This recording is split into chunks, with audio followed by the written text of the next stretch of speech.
palavra de hoje, ela já estava no meu coração há umas 3 semanas, mais ou menos. E quando essa palavra veio, eu já fiquei em alerta ali, já acendeu uma luzinha assim. Falei, Deus, que o Senhor está falando isso ao meu coração? Por quê? O texto que eu vou ler hoje, a pessoa que eu vou falar hoje, é uma pessoa que já marcou a minha vida algumas vezes, em alguns momentos que eu já passei. E aí, de repente, veio essa palavra. E eu falei, ai Deus, o que está acontecendo? E não demorou muito. E aí, de repente, ali, eu me vi diante de alguma situação. E eu falei, Senhor, e agora? O que eu faço? Essa luta é de quem? É minha, do Senhor? E o Senhor falou, não, é nossa. É minha e sua. Eu estou com você. Vai ser um processo. Engraçado, Deus tinha dado um sonho. E no sonho o pastor Paulinho falava para mim, é esse tamanho desse gigante aí que você vai enfrentar. Só que eu não, sabe? Aquela palavra ficou, nós oramos e de repente eu estava ali diante do gigante, e agora? Então, o tema hoje é organiza a tua casa. Só de falar esse tema, você já sabe de quem que eu estou falando, certo? O texto base está em 2 Reis, no capítulo 20, a partir do versículo 1, eu trouxe aqui, vou estar lendo para vocês. Que diz assim, por esse tempo, Ezequias adoeceu de uma enfermidade mortal. O profeta Isaías é esse aí.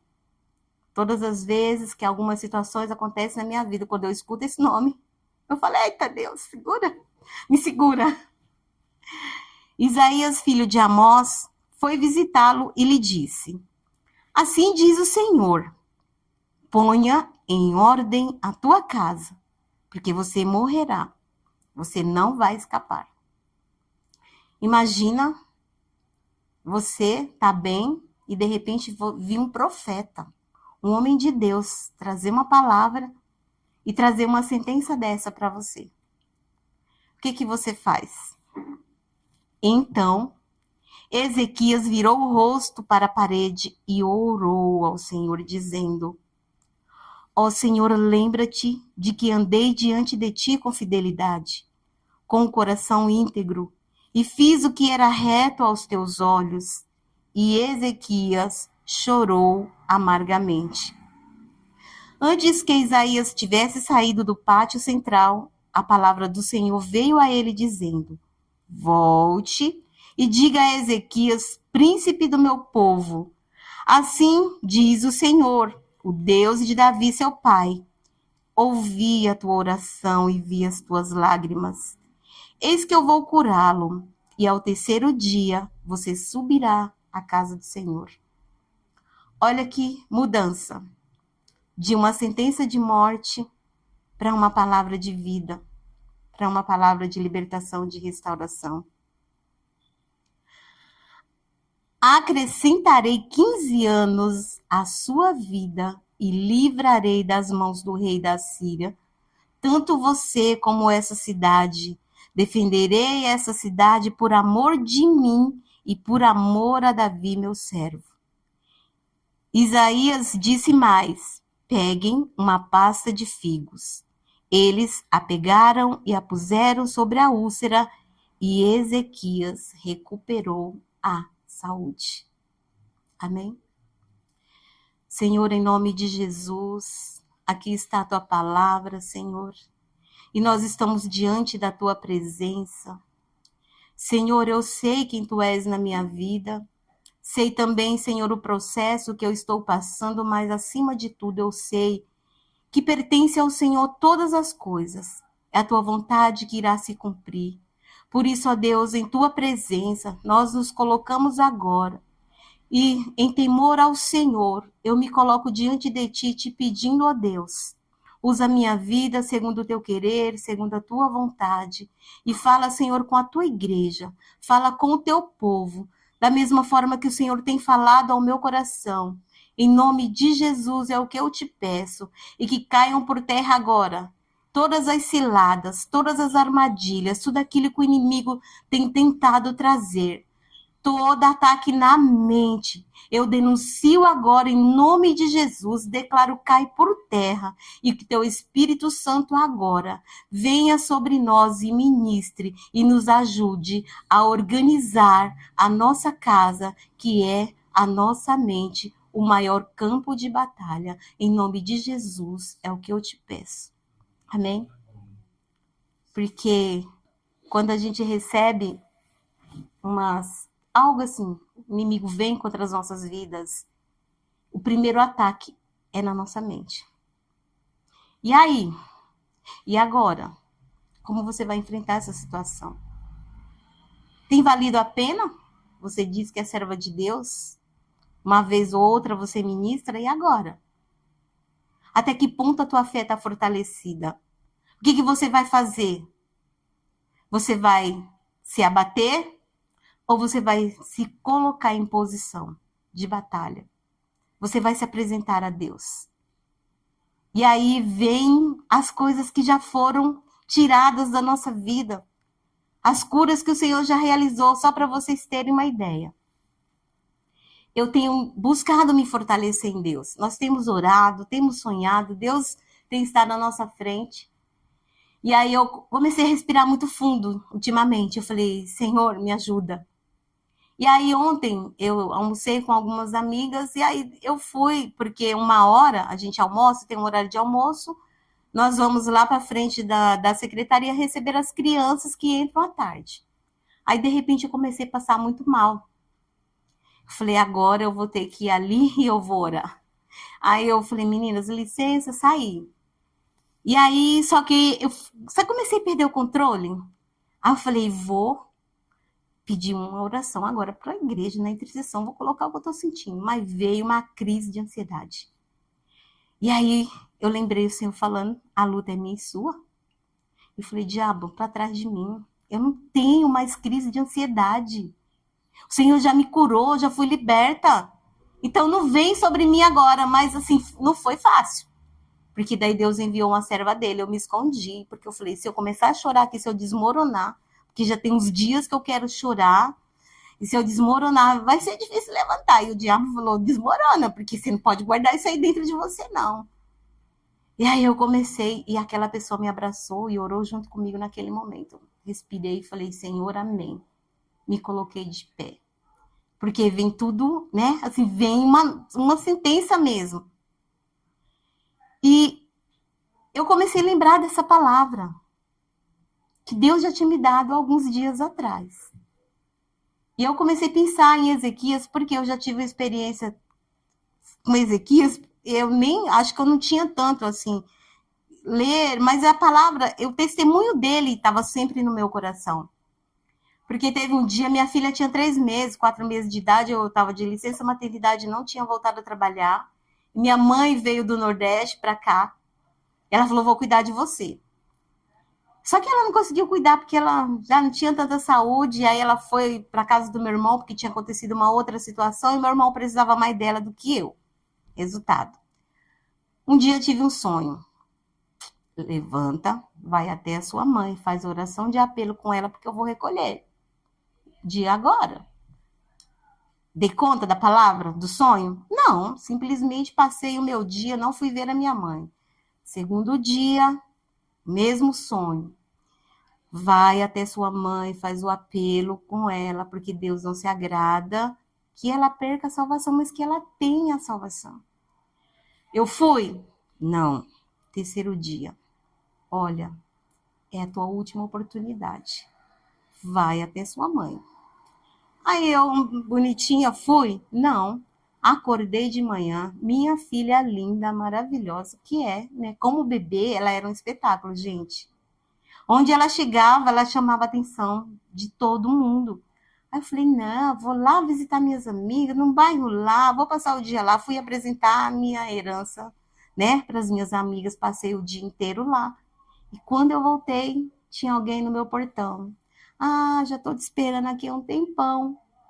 Porque a sua mãe entrou em coma, ela tá só com os aparelhos ligados lá no SAMEB, e eu vim te avisar porque você precisa ir lá se despedir dela. E aí, o que aconteceu? Dobrei meu joelho, fiz a oração de Ezequias, pedi perdão ao Senhor, porque eu não ouvi a voz. Falei, Senhor, tem misericórdia, mesmo se o Senhor não tiver de mim, me perdoa, porque eu não ouvi a tua voz. Mas tem misericórdia da minha mãe. Eu falei, Senhor, me dá a oportunidade que ela acorde, nem que seja por 5 minutos, que eu possa falar do teu amor por ela, que eu possa fazer a oração de entrega da vida dela, porque o Senhor deseja a salvação dela. E ali eu chorei realmente, de verdade, com meu joelho dobrado, e o Senhor. E quando eu levantei da oração, eu falei, agora eu vou ver minha mãe. Aí o Espírito Santo falou, olha só, Deus não só vai tirar ela do coma, Deus vai salvar a vida dela e Deus vai acrescentar anos. Por quê? Porque eu orei com sinceridade diante do Senhor. Aí minha amiga, né? Amiga de batalha, Rejane, olha só, fomos lá, levamos o olhinho da unção, a minha mãe coma. E aí eu ungi minha mãe com a rede dos pés à cabeça. Eu falei, mãe, me dá um sinal que você tá me ouvindo. Aperta minha mão. Ela não conseguiu apertar, mas eu senti o dedinho dela assim, ó. Aí eu no ouvido dela, falei, mãe, repete comigo. Fiz aquela oração. E aí os médicos falaram, ó, tem mais familiares para ver, porque a gente não dá certeza de nada. Se vai acordar, se não vai acordar, tem 24 horas para acordar. Se não acordar, a gente vai transferir lá para outro hospital. Amém. Continuei ali pedindo ao Senhor. E quando deu 24 horas, a minha mãe acordou. E a primeira coisa que eu fiz, não vou mais desobedecer a voz do Senhor. Então eu fui lá, fiz a oração do apelo. E era engraçado, porque lá no hospital tem a chamada retaguarda, que é um poço assim, onde as enfermeiras ficam, e um monte de caminho assim, de gente que está ali se recuperando ou do coma ou de alguma outra situação. E ela ficou tão feliz com aquela oração, e a primeira coisa que ela falou assim, eu estava sonhando, eu estava num lugar tão bonito, aí veio você e a Rejane me chamando. E é, sabe assim, eu falei, Jesus, aí eu orei com ela, fiz o apelo, ela falou assim, mas sabe por que eu tô aqui? Não é só por mim que você veio aqui, Deus permitiu que eu estivesse aqui, é porque você vai agora orar por cada uma dessas pessoas que estão aqui, elas estão igual a mim. Então foi uma experiência que para mim foi muito sobrenatural. Os familiares era que pediam, ora pelo meu familiar, ora por essa pessoa, e ali vinha cada situação. Então por isso eu falo para vocês que é uma das experiências que eu tenho com Isaías, com o rei Ezequias, porque marcou a minha vida. E agora o Senhor me fala novamente. E aí eu comecei eu falei, não, vamos ler um pouquinho mais, né? Porque a gente lê, mas a gente esquece. Segunda Reis 18:1 diz assim: no terceiro ano do reinado de Oséias, filho de Elá, rei de Israel, Ezequias, filho de Acás, rei de Judá, começou a reinar. Ele tinha 25 anos de idade quando começou a reinar e reinou 29 anos em Jerusalém. A mãe dele se chamava Abi e era filha de Zacarias. Ezequias fez o que era reto aos olhos do Senhor, segundo tudo o que Davi, seu pai, havia feito. Ele removeu os lugares altos, quebrou as colunas e derrubou os postes da deusa de Aserá. Também fez em pedaços a serpente de bronze que Moisés havia feito. Os filhos de Israel chamavam essa serpente de Neustã e até aquele dia lhe queimavam incenso. Ezequias confiou no Senhor, Deus de Israel, de maneira que não houve ninguém como ele entre todos os reis de Judá, nem antes e nem depois dele, porque ele se apegou ao Senhor e não deixou de segui-lo e guardou os mandamentos que o Senhor ordenou a Moisés. É para pensar, né, pastor? É para pensar. Será que Deus não está vendo o tamanho da minha luta? Será que Deus está à minha frente? Será que com os olhos da fé eu já posso ver o milagre? Ou será que eu vou me abater? Vou entrar em depressão? Vou falar, pastor, vou sair da igreja? Pastor, não vou mais ministrar? pastor, não dá ficar na minha casa, me isolar, falar, amigos, tchau. É isso que Deus quer que eu faça? Eu sei quem é o Deus que eu sirvo. E eu sei também que por maior que seja o gigante, meu Deus é maior. E eu sei que Deus está cuidando de tudo. E é por isso que eu estou aqui. Por quê? Quando vem algo assim sobre nós, o que a gente pensa? O que eu fiz de errado? Aonde está a habilitação? E eu lembro, eu me batizei em 95. No dia do meu batismo, eu fui lá pro local e eu estava ouvindo a ministração do culto das 10 da manhã. E aí quem estava ministrando falou assim, o diabo só entra onde tem brecha. Aí eu falei, Deus, peraí. Então, tudo aquilo que eu vivia era porque eu estava dando brecha onde estava a minha brecha. E aí Deus começou a ministrar. E agora? Por quê? Enfrentar mais uma vez. Onde está a brecha? É pedir para o Espírito Santo mostrar. E quando Deus falou, organiza a tua casa. Organiza a tua mente. Porque é o nosso maior campo de batalha. E é onde o inimigo vai atacar. E ele conhece as nossas fraquezas. E ele sabe que como pai, mãe, o nosso ponto mais fraco é o nosso filho. Porque se ele nos ataca, a gente está fortalecido. Mas quando ele ataca ali, né? É onde mais machuca, é onde mais dói. Por quê? Porque eles não têm a mesma fé que nós. E muitas vezes eles não sabem como sair daquela situação. E pior, muitas vezes, e praticamente todas as vezes, algum dos nossos amados convivendo aqui do nosso lado está passando por uma luta e a gente nem sabe. A gente convive, está dentro da mesma casa, acha que conhece, a gente está vendo por fora, por dentro. Como que está a mente? Como que estão os pensamentos? Como que estão os sentimentos? Então, o que falta muitas vezes? E quando alguém está passando ali por uma situação tão, para ele, difícil, eu acredito que deseja sair daquela situação, só que não sabe como. E aí, quando que começa o processo da libertação? Você percebe que a pessoa está pedindo socorro em algumas atitudes. Puxa vida, olha só, tenho que vigiar. Olha só, o Espírito Santo aqui falando, olha, é isso. Mas o Senhor está dizendo, eu estou com você, você não está sozinha. E o Senhor está dizendo, essa luta é minha e sua e eu vou estar com você. Então, queridos, a desordem, muitas vezes, ela começa na mente. Para uma família, para uma casa ser destruída, ela não começa por fora. Não começa por motivos aparentes. Começa lá no íntimo, na mente. Os pensamentos, os sentimentos. É uma palavra lançada e recebeu no ouvidinho distorcida. E aí vai ali, se levantando uma fortaleza, vai ali, é uma dúvida, é uma suspeita, uma incerteza, né? Que o inimigo, ele ataca uma acusação. E agora?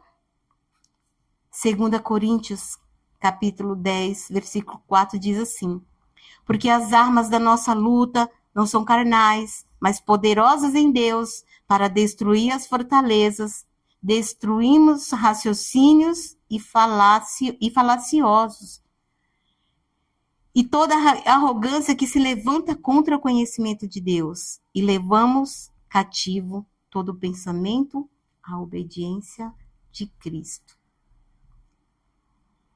Não tem como a gente vencer uma batalha na mente acusando, poxa, você tá louco, onde você tá com a cabeça, por que você se deixou levar por isso? E aí, não dá para entender que situação é essa. É assim que a gente vai conseguir vencer? Falava, nossa, tinha que ser adolescente mesmo. Nossa, olha, foi isso. E a acusação veio, né? Primeiro a gente quer acusar. Você tá louco? E não é dessa forma. E como que a gente vai vencer? No mundo espiritual.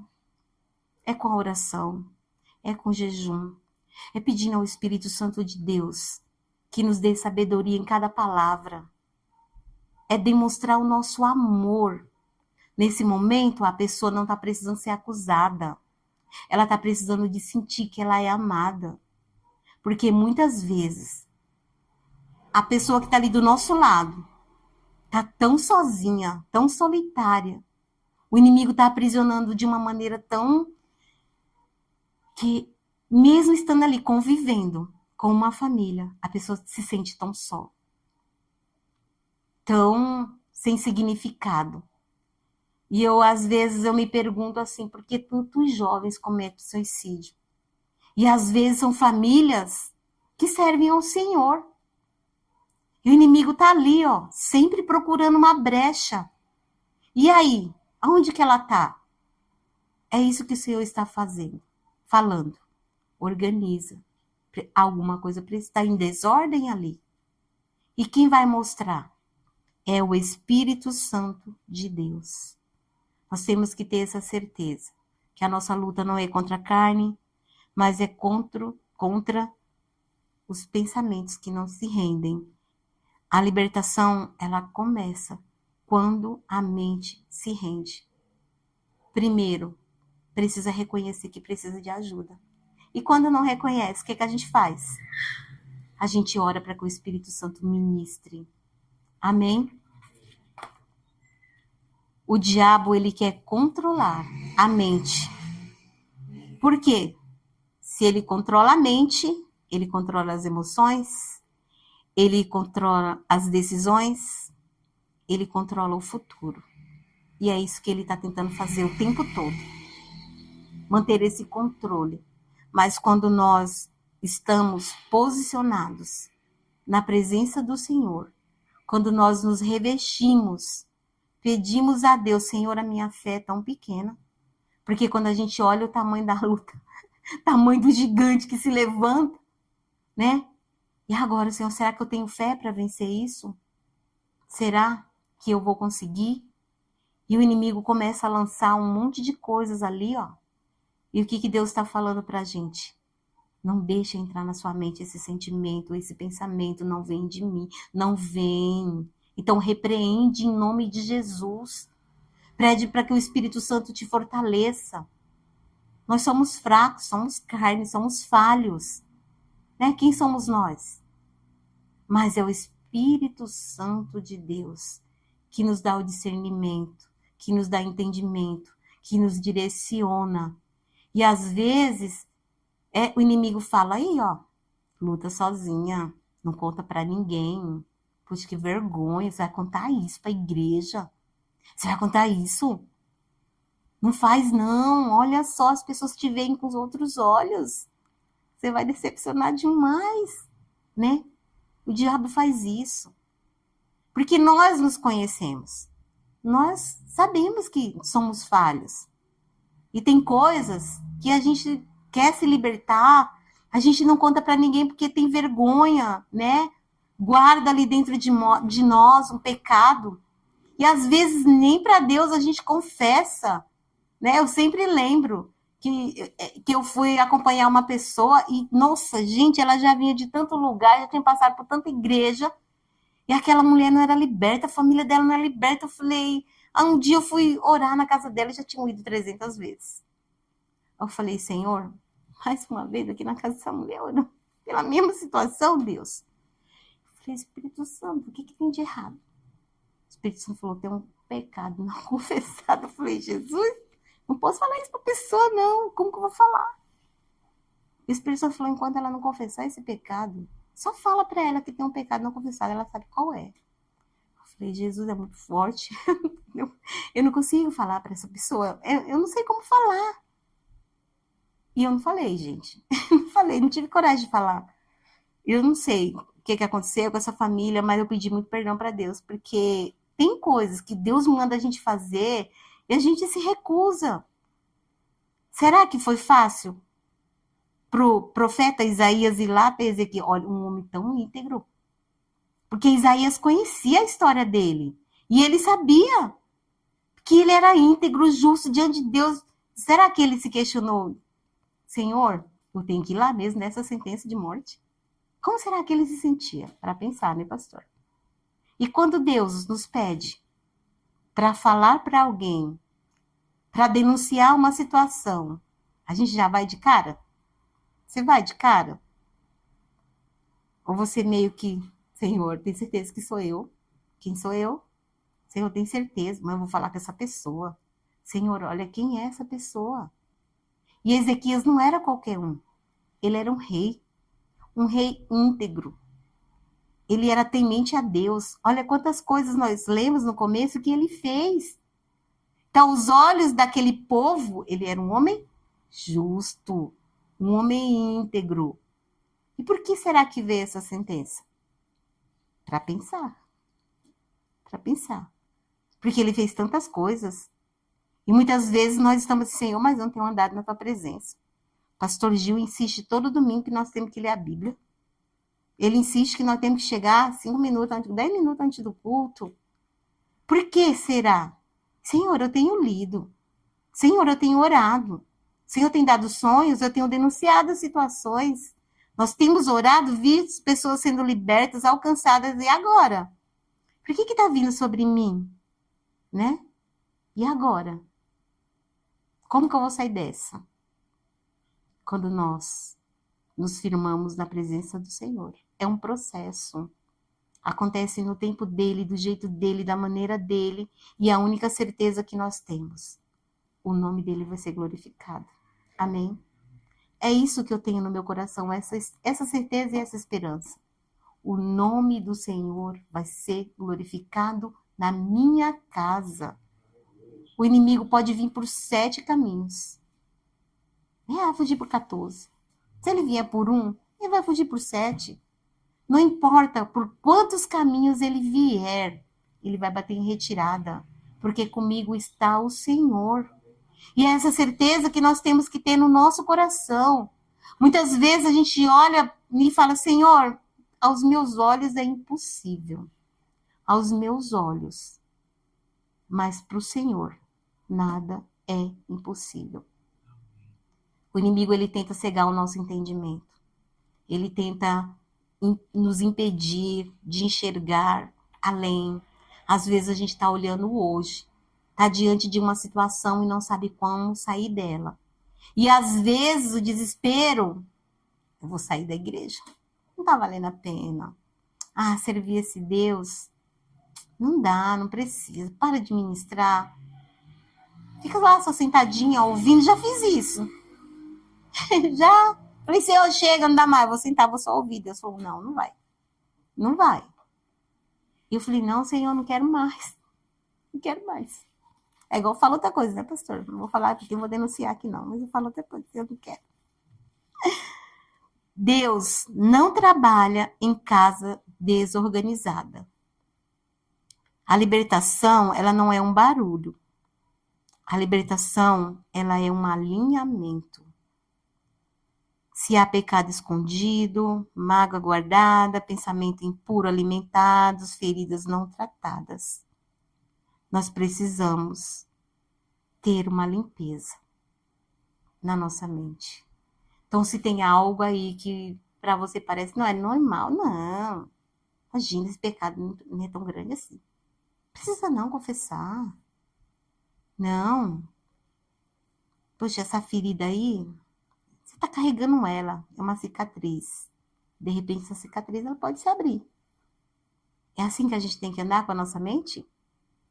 Não. O que Deus está pedindo para nós é que nós possamos organizar a nossa mente.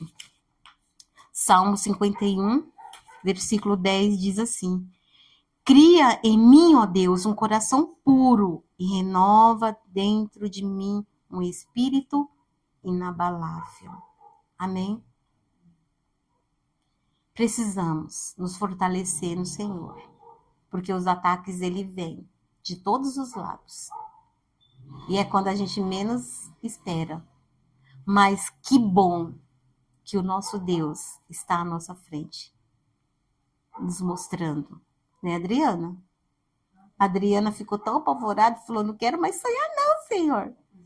Mas tem que sonhar e tem que confessar e tem que denunciar. Já imaginou se você não tivesse denunciado? Você já imaginou se a igreja não tivesse orado? Então, Deus não dá um sonho para a gente sofrer. Eu sofri muito tempo, muito mesmo, não entendia. Eu me revoltei contra Deus. Porque toda vez que eu tinha um sonho específico, alguém morria, principalmente da minha família. Aí veio ali uma situação, conheci uma pessoa, amava aquela pessoa demais, veio o sonho. Aí acordei e falei, Deus, até quando o Senhor vai me dar esse sonho? Até quando o Senhor vai me fazer sofrer? Por que que o Senhor tem que me antecipar que aquela pessoa vai morrer? O Senhor entende que dói dentro de mim ter esse sonho e depois ver a pessoa ali no caixão? Aí o Espírito Santo, não, Deus não quer a morte dessa pessoa. O sonho é para você orar e repreender o anjo da morte. Agora entendi. Agora entendi. E tudo fez muito mais sentido quando eu entrei na comunidade Arca. Porque Deus sempre falou comigo em sonhos, sempre, minha vida toda. Quando Deus fala comigo é em sonhos. Aí quando eu cheguei aqui, a igreja do sonho, da revelação, glória a Deus, porque é assim que Deus fala comigo. Deus sempre nos antecipa situações. E quando nós nos posicionamos, a gente vê um milagre acontecer. Então hoje, por que será que Deus está nos dando essa alerta? Organiza a tua casa, organiza a tua mente, se organiza. Deus quer agir, né? Será que foi fácil para o rei Ezequias receber aquela sentença? E o que ele fez quando ele recebeu a sentença? Senhor, eu te servi, quebrei os altares. Senhor, quebrei até aquela serpente lá de Moisés. Dei cabo dela. Foi isso que ele fez? Ele virou para a parede e ele orou a Deus. Ele virou o rosto para a parede e orou ao Senhor. Isso o que significa? Ele não olhou que enfermidade é essa que vai levar para a morte. Ele não olhou para as pessoas, né? Puxa vida, se aqui eu abençoei tanto esse povo que está sob o meu domínio, né? Profeta Isaías, ele não foi lá, profeta, por favor, ora por mim. Não, fala para o Senhor que eu não quero morrer agora. Fala para o Senhor acrescentar mais 15 anos de vida, foi isso que ele fez? Não. Ele se apresentou diante de Deus, ele orou ao Senhor, ele não olhou para a sentença de morte, mas ele olhou para o Senhor. A libertação começa quando você para de olhar para o caos e decide olhar para o Senhor. Se levantou a situação, eu olhei para quem? Para o Senhor, eu sei que o Senhor vai fazer. Eu tenho certeza, em breve vocês vão ver o testemunho.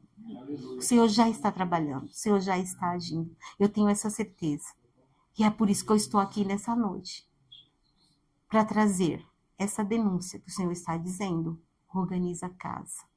Organiza a mente.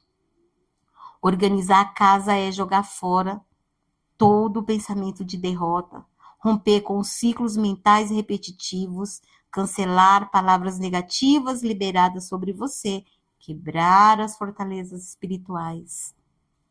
Romanos 12, 2 diz, e não vivem conforme os padrões desse mundo, mas deixem que Deus os transforme pela renovação da mente, para que possam experimentar qual é a boa, agradável e perfeita vontade do Senhor. É o que Deus está pedindo para nós nessa noite, é que nós possamos mudar a nossa mentalidade, que nós possamos mudar os nossos sentimentos e os nossos pensamentos quando se levantar aquele gigante. O Senhor está dizendo, eu estou contigo, você não está sozinho. Essa luta eu vou lutar por você.